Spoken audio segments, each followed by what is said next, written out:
Settle down, brother. This is the Quarter Report powered by ENC.com. South Africa is a movie. Welcome to the watch party. Does Cape Town need New York-style rent control? A lot of South Africans don't know that rent can be controlled by governments. A lot of South Africans don't even know that it is done in places like New York City, held up as the greatest city on earth that everybody wants to go to. New York, for longer than half a century, has had rent-controlled buildings where all of the units in those buildings, apartments or flats, the rent is controlled and kept at a certain level, even as New York City has become one of the most expensive places on earth to live, as so many rich people have flooded to that city. Sound familiar? If you're in Cape Town, I'm sure it sounds familiar, but Cape Town doesn't have rent control apartments in the way that New York City does, but it is something that I believe is worth investigating and pursuing. So on today's episode of the Quarter Report powered by ENC.com, I am going to be speaking with Eric through the potential pros and cons as far as rent control in Cape Town. And we're going to compare New York and Cape Town, and New York when it started this system and how it's evolved to Cape Town now, to see whether it's really feasible. So that's what we're going to cover on today's show. You can watch the full thing in only one place. As always, it's on enca.com. Click on the link in the description if you're watching on YouTube. And also click on the other link, 3beaniesnetwork.com, in the description to go and get some merch. So in New York City in World War II, Eric told me just before we started recording, I didn't realize it started earlier, is that there were rent controls were put in place on apartment blocks where people were renting apartments. And that was because of inflation caused by the war, if I understand correctly.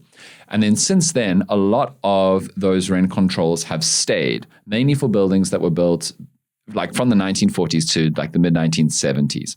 And a lot of those apartments have stayed rent controlled with barely any adjustments, even for inflation. Now, big qualifier, New York is in America. America is might be the least inflation affected country in the world. And before a few years ago, things were the same price in America from 50 years ago to now. There's this thing called Arizona iced tea, if I remember correctly. They've been 99 cents cans since the formation of their existence. And only now, because of inflation caused by Trump's ridiculous policies that he really thinks are helping Americans, they may be forced to up the price of that Arizona iced tea above 99 cents for the first time in its entire existence. It's existed for decades.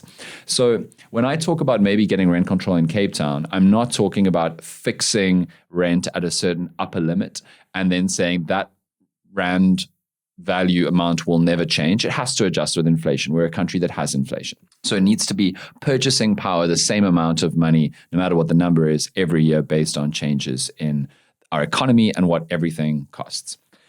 But these apartments in New York remain rent controlled even to this day. And it's amazing because New York City, by the way, if you didn't know this, into the 1970s was basically collapsing and falling apart. It was riddled with crime. It had inequality, poverty, corruption in the police force, all of these disasters. Many areas of New York were too dangerous to live in. And although it was still a romanticized city, it wasn't a place where the richest people on the planet tried to go and buy and live and all that. And in that context, rent control is useful, but it's become even more useful as New York has changed into this basically Disneyland for the rich, a city where the wealthiest people on earth can go and spend a frankly sinful amount of money on apartments and flat whites and matcha and lattes, whatever. What has happened in New York is those rent-controlled apartments have meant that working class and middle class, everyday normal people, basically not the super rich, can afford to live and live long and stable lives. Sometimes people living their whole lives in just one rent-controlled apartment in areas where there is business, where there is enterprise, where there is access to public transport and good healthcare and good education services, and good policing, all that stuff. And that's amazing because usually what happens in a city is that people are priced out, areas become gentrified, wealthy people go to the best areas and the prices go up, and wealthy people outbuy poorer people or outrent poorer people, prices go up. Less wealthy people of lower classes in terms of income brackets, so like middle classes, working classes, and lower classes than that, are priced out of good areas to live. And by good areas to live, I mean air quality, air is safe, good sewage, good electricity provision, good nature areas, closer to places of work, and good healthcare and good education. And they're priced out and priced out and priced out and forced away from those areas. Now in South Africa, apartheid didn't leave that up to gentrification and wealth. Apartheid just did that. Forced removals, the aggressive military style removal and dispossession of people's land and homes and forcing people of color, particularly in Cape Town, which is, by the way, apartheid's wet dream. No place in South Africa is as well spatial apartheid structured as Cape Town. It literally goes mountain, wealthiest white areas, less wealthy white areas, train line, highway. Those were built as physical separator obstacles between different areas. Then richer colored areas, poorer colored areas. Then train line, highway, slightly wealthier black areas, less wealthy black areas, more train lines, more highways, and then townships. So Cape Town is already an absurdly unjust city. Even before Airbnb and foreign money and foreign ownership, Cape Town is already like that. And we have done many shows, many of them have gone viral, you've probably already seen them, about what Airbnb has done and what wealthy influx of foreign money and digital nomads have done. The way that literally the city is being sold out from under its citizens' feet. About how when wealthy white kids from private schools who have plenty of money through their family even before they start working and probably have trust funds, when even they are complaining that they can't enjoy their own city, and by that I mean the good bits, the areas of the city that are lush and plush and wonderful, like around the city center, Camp Space, Sea Point, and the rest. When even they are complaining, you know that the city is in an unbelievably unfair, unhealthy, unjust way.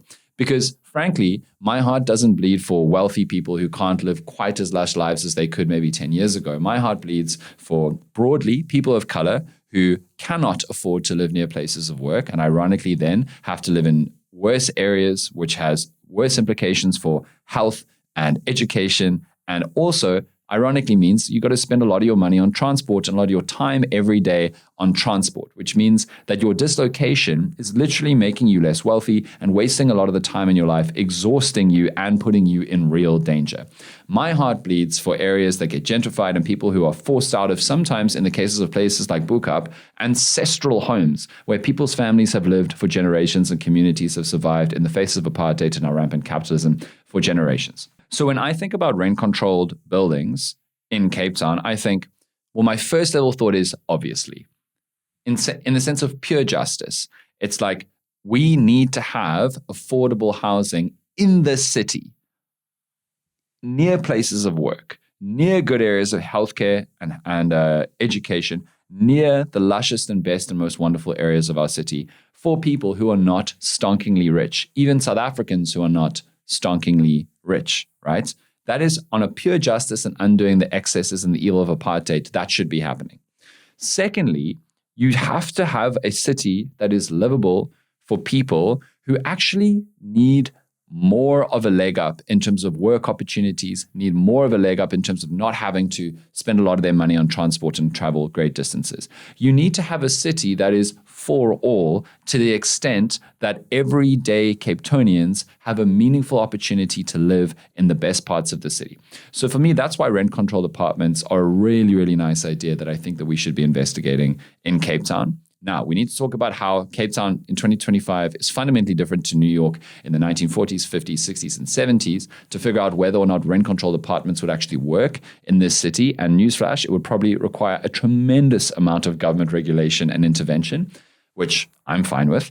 But we're going to talk about all of that now because we can see the benefits of rent-controlled apartments in New York, but those could specifically happen because of when the rent control started. And I'm unsure about whether or not just starting rent control without massive government intervention would be able to achieve that. So let's start very simply with imagining what would happen if a bunch of apartment blocks in Cape Town got rent controlled, which essentially means that the rent would be capped and it cannot charge rents higher than that level, adjusted for inflation every single year. Immediate things that come to my mind. One, the people who own those buildings, how will they respond to having their profit margins limited? Because I'm not suggesting that we drop rents to the point where people who own those buildings can't make money. But respectfully, they're making fabulously large amounts of money right now. So I imagine people who own apartment buildings or manage apartment buildings and suddenly will have their profits limited will go, how can I make a great amount of money in another way? And then there's Airbnb, there's digital nomads, there's like short-term rentals that they could very easily pivot to doing instead. And that goes back to a chat that we've already had about how Airbnb should be regulated, just like hotels, and about how Airbnb should not be able to ruin a city, about how we should be regulating Airbnb like Berlin is and Barcelona is and other places. We should not have a situation where one person can own 150 units on Airbnb, not comply by any hotel regulations, not even contribute to South Africa's tax purse, often have that money going directly out of the country to foreign ownership and be able to spike the prices and price people out of the city. If you want to hear more about that, you can go and watch our other episode on this. But we would, like the government, to make effective rent controls, would first have to stop that from happening. Essentially, you lose your apartment block, the owners of the apartment block go, cool, we're just going to do Airbnb instead. Have to prevent that from happening. The second thing that they might do is they might go, cool, well, we're just going to sell our building then. And then the building may be repurposed to do something else. So that's another big problem. It's like, what if someone just sells a building and then the new owners turn it into an office park or something like that? You immediately literally lose housing. Like, sure, like the housing before priced most people out, but at least it was housing. You would immediately lose housing. In my theoretical idea here, I have a feeling like that last example shouldn't be allowed to happen. Yeah, I agree. And in the sense that I think buildings should be like earmarked or demarcated by government. And then it doesn't necessarily matter if that person sells the building or not. That building is still going to almost be like zoned for this rent-controlled rent. Yes. Yeah, sorry. No, you're totally right. No, you're totally right. And I think that there's a whole bunch of things specific to Cape Town that are also like at issue here. We know Cape Town historically has been terrible at creating low-income housing. Yeah. Across the board, right? There's still court cases about certain land and they're sites still trying and things, to do it. right? But ironically, that shows that they can do it. Exactly, right? It's just that to me, it feels like Cape Town specifically is governed in a way that they want to make as much money as possible, as we saw with that Ndifuna Nkwazi case, with actually was Tafelberg, right? Tafelberg, yeah. And Tafelberg building, it was in Sea Point, yeah. Not in the area. Yeah. And because at one point the court case was going the way of, low income housing, and then suddenly it was overturned in the courts. I actually haven't really seen what's happened since then, but I think it is now up to like private sale. Yeah, well, you can come to Wouldn't You Like to Know next week in Cape Town because the head of Ndifuna Nkwazi is speaking, and Paul. Amazing. Casual plug there. Well played. Second to that, or maybe third now, I lost count, is the fact that, Cape Town has also just seen big increases in like rates bills, for example, because, they're arguing that they need to spend more to provide all the services. That should be refuse removal, anything, right? So we've seen this hike there. So how do systems like rent control, where an owner of a building, let's say, has their income almost basically capped compared to what it could have been as like a private building, how do they deal with increases like that? Yeah. So then there's like, my imagination would say that the government would almost have to like subsidize those buildings to some extent. Yeah. I back that, dude. So that like they can actually keep up with those costs while still being able to make some kind of income, even if it's not the income they could have had from the beginning. Or just the same way that tax breaks works. If you control or if you own a rent controlled apartment, your rates are lower. Like simply because the government goes, cool, you are like doing a service in a way. And now people in the comments are going to be like, how could you do this? Private ownership. These people own these buildings. How dare you touch them on their studio? Well, hate to break it to you, but people exist in community, and communities build societies, and societies build spaces. And let me tell you, somebody who owns an apartment block in Cape Town is not the reason why Cape Town is so sought after. And they accrue enormous benefit in terms of making money off of their places because Cape Town is naturally beautiful, and that area of Cape Town is very well maintained by the government. And if it wasn't very naturally beautiful and the natural beauties weren't maintained and the government wasn't making the streets safe and well maintained and all of that other stuff, then people who own those apartment buildings would not be able to charge the rents that they could because people wouldn't want to live there. So I'm not here for this argument that we just need to pretend that big money-making capitalists have made it all themselves. No, they've been able to make these extraordinary financial gains for themselves off of the culmination of government and natural good fortune, okay? So for me, and you're welcome to disagree with me here, but sorry, the facts are on my side. For me, if you are to operate a business in a community that benefits off of the work of people who are not you, we can place expectations on you to contribute back to that community in ways that still allow you to make tremendous sums of money.